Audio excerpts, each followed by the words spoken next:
ancient Greeks were emphatic that philosophy was not just an elaborate abstract exercise. It was, they felt, a deeply useful skill that should be learnt and practiced by all in order to help us to live and die well.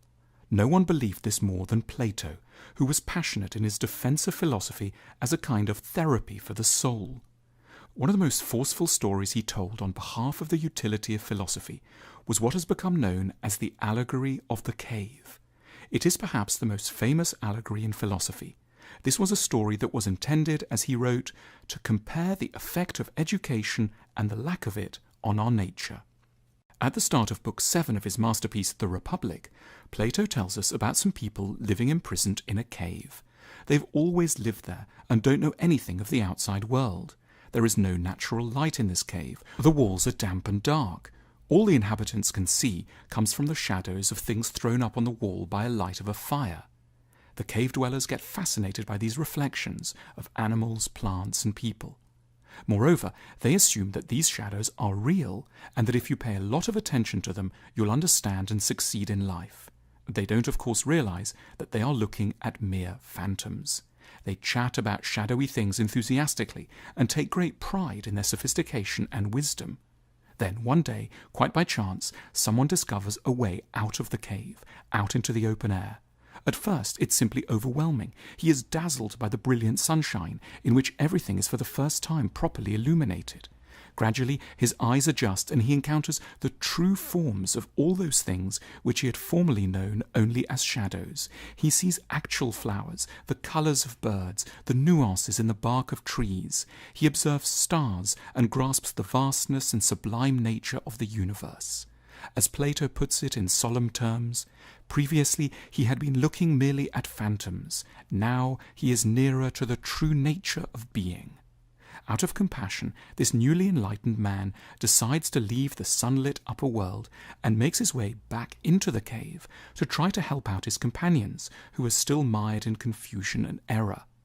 Because he's become used to the bright upper world, he can hardly see anything underground. He stumbles along the damp, wet corridors and gets confused. He seems to the others totally unimpressive.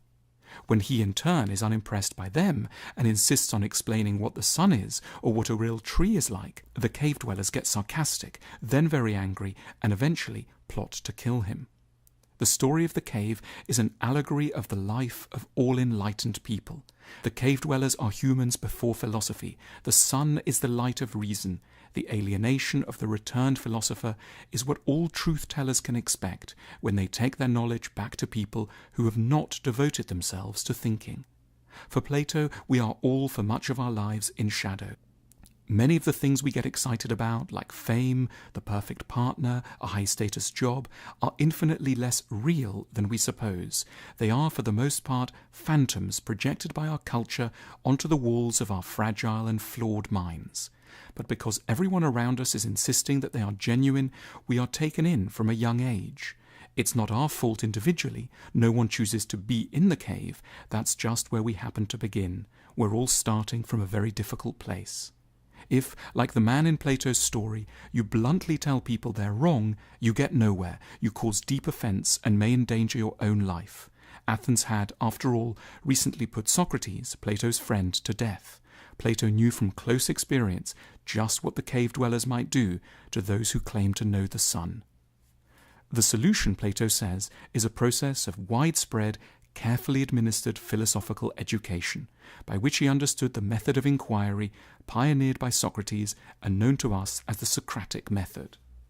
It's a very gentle process. You don't lecture or harangue or force someone to read a particular book. You just start with a general declaration of intellectual modesty. No one knows very much. It's always good to insist. And wisdom starts with owning up to ignorance. Confess that you don't know exactly what the government should do, what war is meant to achieve, or how good relationships work. You then get the other person to say what they think, and gradually, together, you investigate the answers. Most likely, the other person will be confident, or rather painfully, overconfident. They may tell you it's all quite simple, really, and everyone knows the answer already. You must be supremely patient with this kind of bravado. If they go off topic, you must cheerfully double back. You must take a lot of time and be ready to have chats over many days. This method of talking is founded on a lovely confidence that with the right encouragement, people can eventually work out things for themselves and detect errors in their own reasoning if you carefully and quietly draw their attention to tricky points and don't cast blame or ever get annoyed. You never teach anyone anything by making them feel stupid, even if they are at first. We have all started in that cave, but it is Plato's deepest insight that we don't have to stay there. And the road out is called, quite simply, philosophy. This is the sun whose light we can follow, and by whose rays the proper nature of things can become clear. If you enjoy the films on this channel, you might want to hear about another smart, insightful channel we love called Wisecrack. Click here to visit their channel page and discover a succession of videos on world literature, philosophy, cinema, history, and more, all delivered with a playful, beguiling sense of humour. They're in LA, we're here in London, but the School of Life and Wisecrack have become firm friends based around shared values about making education compelling. We'd love you to befriend us both in turn.